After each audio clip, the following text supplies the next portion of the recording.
about, like, you know, how it's going to be, what to assume. I go, well, get here about 6:30, and then we'll go over the format of, you know, what's going to happen here. Get a half hour before everybody else shows up.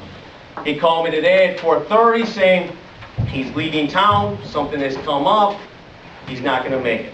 I asked him, where are you going? He declined to tell me where he was going. Got him. You're right. I don't maybe in Frankfurt. New Lennox. He had a meeting. He's in New Lennox. I'm not judging, I'm just saying. You know, so I'd like to thank everybody for showing up, the candidates for showing up, thank you, and everybody else for showing up. I appreciate it, I really do. And the Firehouse for letting us all do this. This is great. And they're not affiliated with any one of these guys up here. They're doing this like, hey, we're taxpayers in the town, they'll let us use their facilities, which is great. We'll start off with the first question here is going to go to Bill. Let's see here. Bill? Yeah. Why did you decide to run? How would you prefer our trust to vote for you again? You have 2 minutes to answer this question, Bill. Trace, start the clock. Okay, he's not yet. He's silent, so it's up to him to answer his own question. So we're going to slide the next question down to Mike. Why did you decide to run, and why should we vote for you? Yeah, I'll slide over to Seth. Don't look at my question. Don't cheat me. I got a couple here. Okay. So, hi everybody. Thanks for coming. Thanks for being here tonight.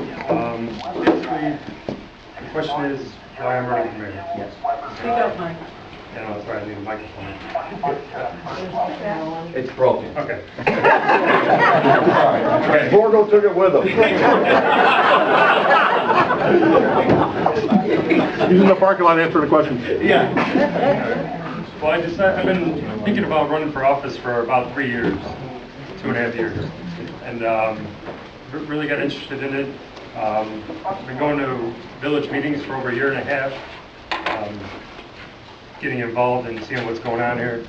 I volunteered my time to Mayor Borgo and the village, offering anything that they would like help with or any kind of volunteer time. I just want to get involved with my community, and they I never got anywhere with that. I tried with the park board, didn't get anywhere. So as soon as I pulled a petition, that's when people started asking me questions. But basically, I've owned a business in New Lennox for several years with my father. I had a hair salon in Frankfurt for 3 years.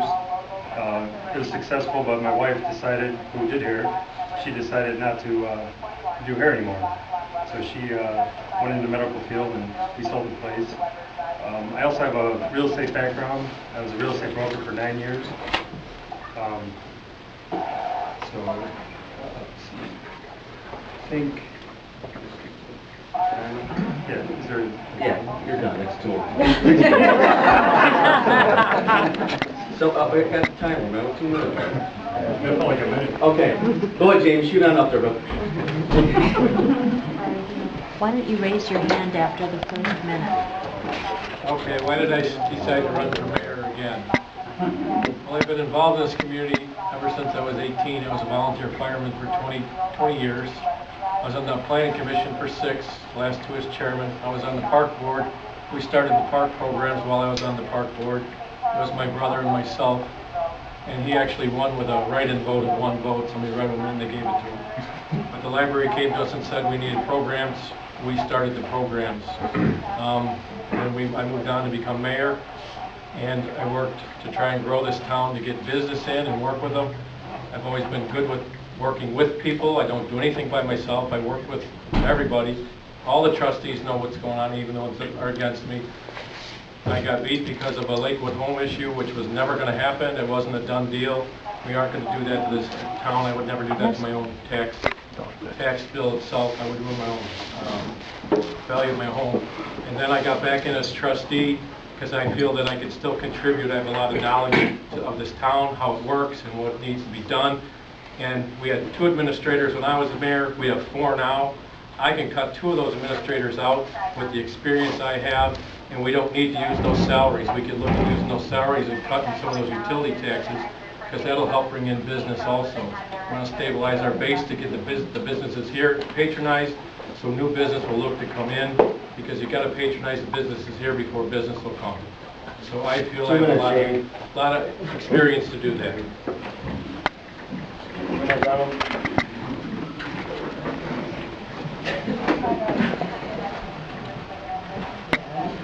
All right. Some of you know me, some of you don't. My name is Donald Hunt. I'm a very straightforward person. I say what's on my mind. I got interested in running about a year and a half ago. I started talking to people, running it through ideas, see if there was even a shot at running. I was told numerous times, we're not voting for this person, we'd rather see this person get in. Or we're not going to vote for this person, we want this person in. Or, tell you what, we got 2 people possibly running, they scare the shit out of both of us. And I'm sorry, that's my words. I worked during the summer for the village. I had first-hand account of some of the people that are involved with the village, and this village deserves better. There was bullying tactics, there was intimidation tactics, and we don't need that. This town deserves better, you people deserve better. That's why I'm running. Thank you. Okay, so you answered the first question. I'm going to give Jamie. Bill's gone. How are we going to get business in this town? What have you done in the past that worked, or what has not worked, and where are we going to go from now? Because we see a lot, you drive through this town, we see a lot of empty buildings, a lot of businesses moving out of town. Again, tax to death, regulations, and all this other stuff is getting these people out of town. What are you going to do as mayor to keep these people in this town? And what are you going to benefit the businesses that have been in this town to reward them? Answer, 2-part deal. I'll start. 2 minutes is up. Go ahead, Jamie, start it up. Okay, what I'm going to do is first I'm going to restore Manhattan's reputation with the business community. Right now we don't have a good reputation because everybody that comes in to talk to the village board, the mayor runs them out of town if they don't give him what he wants. So I'm going to restore the reputation. Second of all, when business came into town, we brought in Krause's Times Square, brought in Johnny Walsh's, the bank, which is now an I thing. I worked with the people. I made sure that we streamlined the process so they could get through faster, cost them less money. Next, we put together some incentive plans to try and bring in new business, but when they put the moratorium on and the rooftops stopped, business said if they're going to do that to us now, what happens when we bring a business in? Are you going to stop houses coming in when we need them to support our business? No, we need to grow, but we need to grow controlled, a good consistent growth. But we need to ensure the businesses that we will get people in here to support them. We got to set up a plan to promote the businesses so the people in town will patronize them so we can stabilize our tax base. The businesses do help this town out tremendously with taxes, and if we don't have sales tax and revenue from them, we have to raise property taxes. So I will work with every business that wants to come in. I will actively go out and seek businesses to come in because I know what to do, how to do it, and I can put these plans together with the incentives. We've got some in place already that we put in when I was mayor before. We need to expand on them and enhance them to bring the business into town. And we want to get the right business for Manhattan, and we don't want to make the facades fantastic enough to where they can't afford to come into town. We want a nice, decent, sturdy, strong, good-looking building. That's all we need. We don't need fancy stuff. So we're not New Lenox, Frankfurt, or Mokina. We're Manhattan. We're a blue-collar town. We want the stuff to look good. We want it to last. And we want it to be sturdy. But we want it to be affordable for the people to come in. Perfect. Right on the money. 2 minutes. All right, Donald, you're up. Yes. All right. First thing I want to do, we need to get a control on the spending of this town. I went through, Joliet pays $3.13 per person for their administrator. New Lenox, $6.24. Manhattan, $20. $20 for our administrator. That is ridiculous. We do not have the business base to support that. And it should make us all a little queasy in our stomach to know those numbers are that extreme. We need to get businesses in here. I worked construction for a number of years before my injury. You meet people, you meet business owners, you meet people that are developers. They wanted to bring businesses into this town. They told me, guy came to work like somebody just hit his dog. And he said, I wanted to open up a Dollar General in your town. And thanks to your mayor and the administration, I cannot. He goes, they have priced it out of bringing it into your town. That's ridiculous. We're expected to pay $20 for an administrator, but we can't expect that administrator to do anything for us to bring business into this town. We need to start at the top to change.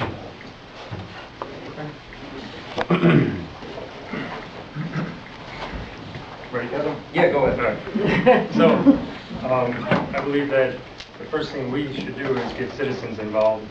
I'd like to start a citizen advisory council, made up of 7 members from the area, a couple business owners, and just focus on what does Manhattan want? What do the people want? That's what we got to really figure out. What do the people really want? What businesses do we want in our town? And what businesses will be successful? So once we number that down to maybe 10, 20 businesses, we can go out and solicit them heavily, see what we can do for them and to make them come here, ensure them that this is all of us in there, not just me or one other person, it's all of us together. And it also starts locally by buying local, like Jamie said. My whole campaign has been based in Manhattan. My fundraiser, 6 different restaurants in my fundraiser. All my mailings are bought in Manhattan, all my signs were bought in Manhattan, everything. The photos that were on my postcards were taken at a lady's place in Manhattan. I'm getting dry mouth, excuse me. So I think it starts there. You have to be supportive of the businesses that you have, create a friendly relationship with the businesses that you have, fill in what we have before we build anything new, fill in the empty spots first. Let's focus on just being business friendly, and when other businesses come into our town, they're going to be very, very thankful and very successful when they see people are happy. That's how I'd start. Okay, Donald, I live in this town, just like everybody else here. I pay an awful lot of property taxes in this town for what we have, compared to New Lenox and compared to everywhere else. What is your goal of maybe, I don't know, maybe, because I've talked to all my neighbors, our home values are horribly low, which everywhere else in the United States. Got you. But the taxes are, you're getting no break on anything with the taxes. With the utility tax, we're taxed on all this, property taxes, everywhere I go in this town, we get taxes up. What is your plan to help us out with our property taxes? Maybe talking to the tax assessor? I don't know. Well, first and foremost, my plan, and I've said this to anybody that's gone to my Facebook page, anybody I've tried to talk to on topic, as I've said before, it starts at the top. If I'm elected mayor, I will not take a paycheck. I will not take $1 out of your wallets to line my own. That's not going to happen. We need to set an example at the higher part and work down through the system. If that means pay cuts for administrators, do it. If that means removing of administrators, absolutely do it. The people of this town need public servants that are there to serve the people, not the other way around. We need to get businesses in here. Way to lower property taxes on all the people, get businesses in. It's cut and dry that much. Support the businesses we have, like this is Kirby's Bakery, and then get the other businesses in. You can't tell me there's not someone out there that says, hey, you know what? I want to open up a business in Manhattan.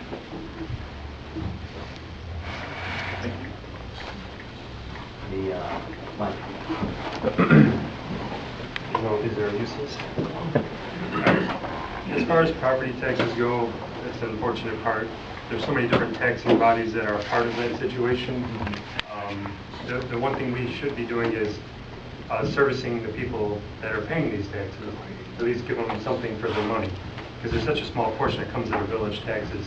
But we need to figure on ways to create a economic prosperity, within our businesses in order to make our property values go up and people happy to move here and things like that before you can't just lower property taxes. It's very difficult to do. especially when you have good schools that we have, library, park district. I mean, everything's, you know, really good. So as far as that, I don't see how, you know, even if we were able to lower the village portion of it, it would be minimal. So I think we should focus on just servicing the people and bringing up the property values.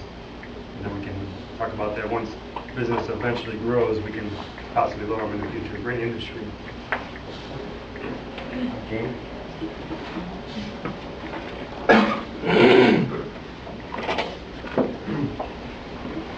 When I was mayor before, I always took into account what the other taxing bodies' needs were before we started our budget. The problem with the other taxing bodies is they have a tax cap. They have to ask for more than what they need in order to get what they need, and if they don't, the next year their budget actually gets cut. That's a state law, and that's a weird law. Manhattan itself has home rule. We can get what we ask for, so we have to be very careful on what we ask for. We only should ask for what we need, and we should go through the budget with a fine-tooth comb and cut everything out. Right now, we had 3 law firms. We had an engineering firm that was at the village hall all the time. We can cut fat everywhere we can, and we need to cut the budget before we tax the people. We had 2 administrators when I was the mayor before. We have 4 now. We can cut 2 out, and that we can use to offset some of the utility taxes that they placed on us last year. I voted no on that. I'm still against it. They raised my taxes $200. I bought my own bills and I had them figure the formula out. And they told me I was pulling numbers out of my butt at the meeting, and the finance director said no, he brought his own bills in. So we are hitting the people, and the present administration doesn't have any problem saying it's only $100 here, it's only $20 there. Well, it adds up. If every taxing body is hitting us, it adds up. We need to be cognizant of what we're doing to the people and what the other taxing bodies need to do so we can cut ours to the bone.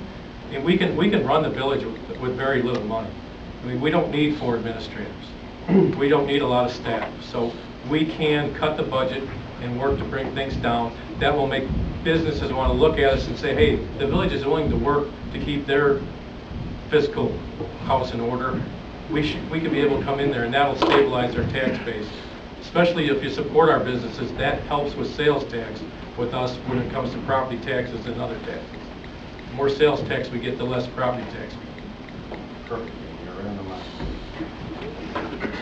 Okay, the next question is, everybody's agreeing that the administration costs are expensive. Okay, if you cut those costs, what would you do with the extra funds that you have in your budget after you cut the costs? You're up, Mike. Michael's second guy. So if we can cut administration costs, which I believe we can, I would focus on reducing some of the utility bills immediately. The water bill, take certain fees off. That's where I would start, taking money off the utility bills, for sure.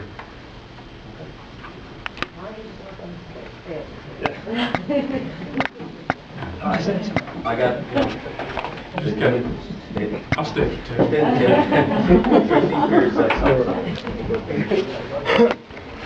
If I cut the administrative costs, cut the 2 administrators out, I would use the money to cut the utility bills. But what you people don't know is there's an automatic 5% increase on your water bill annually. It doesn't even have to be voted on. It never comes up. It's automatically built into the budget. It's an ordinance out there. I want to change that ordinance to say if we only need 2%, we get 2%. If the costs don't go up at all, we don't get anything. But if it goes up 7%, we cap it at 5% because we don't want to hit the people that hard. The next year we can pick up a little bit. But we need to look at our water rates because at one time we had deficits in both water and sewer funds when I was mayor before. I never raised any taxes. We got the rates up where they were reasonable, and we had surplus in our general fund, and our water and sewer funds were in the black. They were self-sufficient. We don't need to keep raising those funds up if we don't need the money, if the costs aren't going up. They need to be proportionate. And I don't believe they're all going up 5% every year. In the last 3 years, you've had 15% increase in your water bills. We need to cut that out and only take what we need. That's what this town needs to do. We need to be frugal, and we just need to operate on what we need to operate on and not take any more. We have millions of dollars in a surplus fund right now. We don't need to keep adding another $250,000 to the surplus every year. Okay, Don. As everybody said, we've got to cut our utility bills. Another thing that anybody that's gone to the business meetings that knows anything about the village, there's been things brought up like, hey, we need a dome for our salt for the winters because it's currently covered by a tarp. And rain, wind, all that stuff that erodes that. Oh, we can't afford to buy a building. We can't afford to build something. So we're just going to let all that taxpayer money run off into the sewer and do nothing because we don't want to build a building. Well, there's a whole lot of money there that could be cut to let us build a building, to let us revamp things, to do things for the taxpayer, to make this town the beautiful town that it is, that we all know it is. That's why we're here. That's why we live here. But we need to, we need to work on it. We need to do things to cut taxes for you. All right, now that's the general questions that everybody like putting on Facebook and message Tracy and Carrie and everybody else, so those are the general ones. These are a couple of other ones that we came up with here before we have everybody else who's going to stand up and they're going to ask their questions wherever you guys are on your mind. This one's going to Jamie. Okay, why is Centex, the subdivision over there, is the only neighborhood that's got the SSA tax? And what did the Village of Manhattan do with all that money that they made off of that SSA tax? I don't know if that was under your administration on the first time, or was that Mr. Borgo? Clarify that. My administration voted in the SSA to do it, but I was not around to set it up. So I don't know how they set it up. But I do know what the money went for. The SSA goes for streets, sewer, and water. It got taken off the lot, the price of the lot, and the people could either pay it up front or they could add it on the end on their tax bill. They had a choice. The village was supposed to be able to monitor that. Why was that neighborhood different though? Because we had a lawsuit from a developer that came into the village 20 years before me. It was a $2 million lawsuit, and that's what our attorney came up with as a solution to settle the lawsuit. He got his money, we got ours. The people were supposed to be notified. If your lot was $40,000, they sold it to you for $30,000. You got a chance to pay that SSA off front. From what I'm hearing from the people out in Centex, they weren't all told they could pay it off up front. The village was supposed to have something in place to monitor that, but I wasn't there to put it in place. Traymore and there's another Stonegate out there also had SSAs, but since they went bankrupt, those SSAs are now dead. So, will the village do another SSA? No. After what we found out was going on with people out there, no, we won't. We will never do another SSA. And the way it was set up, I don't know, have a clue how they set it up, but we could look into if we can refinance those bonds to drop the interest rates for those people. So maybe that would help, offset some of the interest they're paying on it. Okay. And look at some of the fees that are being charged by the attorneys on it and see if we can cut that out. Okay. All right, this is kind of a two question for Mike and Donald. Why are you running for mayor instead of running for a trustee position to learn the biz, the political background, because you guys both have no political background at all, pretty much. Then I'm kind of hearing a little bit. Why not trustee first? Go ahead, Don. Okay. I've always been one of those people that jump in with both feet. I believe at this point in time, this community needs new leadership. I'm not taking anything away from Mr. Doyle here, but he's had his time. Mr. Borgo has had his time. It's time for new blood in this town. That's why I'm running. I'd have to agree a little bit with that. I've been planning this for a couple of years, like I said, going to all the meetings, studying the village before they knew who I was, what my intentions were. I just sat back and watched how things were operated and done. I felt definitely need a change in leadership. The same two people going after it every election, just kind of felt like we need a clean slate. Times have changed. 7 years ago, 8 years ago was different than it is now. We need to just clean the slate, start over. I don't have any old ties or any kind of connections, in town whatsoever. This is a new look for Manhattan. I think that we could get citizens involved and really move forward with what we need to do to make everyone happy again to live here. So that's why I decided to do that as a trustee. Okay. All right, and this goes to Jamie. Okay, you currently hold a seat as a trustee. if you become mayor, who will you appoint as trustee? I would look at maybe getting Mike involved, somebody younger, because they showed initiative. They showed that they want to be involved, they need experience, because I won't be doing this forever. I also, that's where I would start. So you go with Mike Adrianson if you become mayor? He'd be the first one I would ask, and then I would go down the line. But as far as them saying we need a new slate, to some of the people in town I am new because they didn't know me before, because they all moved in after. This town was happy when I was in there for 12 years. It was the last 6 months where they stirred up all the stuff over the Lakewood Homes issue, which wasn't going to happen anyway. We're going to go over that. So I think, you need experience in an economy like this. We need experience right now to get the stuff done that needs to be done. If you're going to make cuts in administration, you got to be able to know how to run the village in order to do it. Otherwise, you're going to be dependent on staff to tell you what to do. And if you're dependent on staff, none of them live in town, they could steer you down a different path. Okay. The next question is going to go to Donald here. Rumor has it that you live with your folks still in this town, and people are wondering, like, if you're not a taxpayer in this town, property taxes, why do you want to assume that you get the spot for mayor? Which, that's not a rumor. I live with my parents. Absolutely, I do. 5 years ago, I was a construction worker. I was doing good. I was making a living. Then I fell and shattered both my arms. I couldn't dress myself. I couldn't feed myself. Nothing. I lived with my parents. In the time it took me to get healed, my father is now on disability. I still live with my parents because without me, without my help paying their bills, they would be on the street. So my name is not on the deed. You're right. That does not mean the bills are not being paid out of my paycheck, and that the taxes are not getting paid by me and my family. So if that offends anybody and makes them mad that I don't own a house, and I apologize for that. I'm doing the best I can, and I figure it's better to help my family out than get a house that would put them out on the street. Right. Now, Jamie touched on Lakewood Homes here. What happened with Lakewood Homes? Because I know I've heard rumors, and Bill Borgo knocked on my door the last 2 times he was campaigning, and he told me that it was completely all you. It took him a year and a half to get out of your mess that got him into. What's the story of Lakewood Homes? Lakewood Homes started buying up a bunch of farmland to the west, and they came to us with the proposal for a subdivision with 3,700 homes. Like every other developer, we listened to them. But we also, with every other developer, we sent them to talk to the school, the fire department, the library. Until they cut deals with them, we would never approve anything.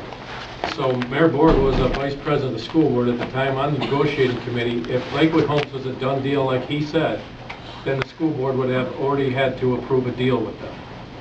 The village was still in the talking stages. There was we had a committee set up. There was a lot of people that were on the committee that we didn't like the product they had, and they weren't listening to us. We kept telling them, we don't like this, the people aren't going to like this. They said, yes, they will. So I told the Planning Commission, I want you to hold a public hearing because I want the people in town to hear what they want to bring in. That's why they held the public hearing. I told them they had to have it. Lakewood did not want to have that. After that public hearing, it got hijacked and turned into a political issue. And they said, we're bringing it in, it's a done deal. He's going to bring in low-income housing into town. I lived here all my life. My grandfather lived here, my great-grandparents lived here, my parents lived here, I got grandkids here now. I'm not going to ruin the property values of Manhattan over housing. It wasn't worth it. But I could not stop the rumor mill, and I could not stop the scare tactic that was used against me. That's why I was defeated. People were scared. They moved in, they bought new houses. They didn't want their property values to go down. I understand that. Sitting on the other side, I understand it. I know what happened to me, and I know why. I defended the system, not Lakewood Homes. We have a process in this town where we talk to the developers. It doesn't mean every development's going to pass, because not everyone has passed this town. So we were working with them to see where we could get, and we were nowhere near a deal, because they had a lot of projects that we didn't like. some of their product was not good, and it wasn't good for this town, and we weren't going to bring them in unless it was.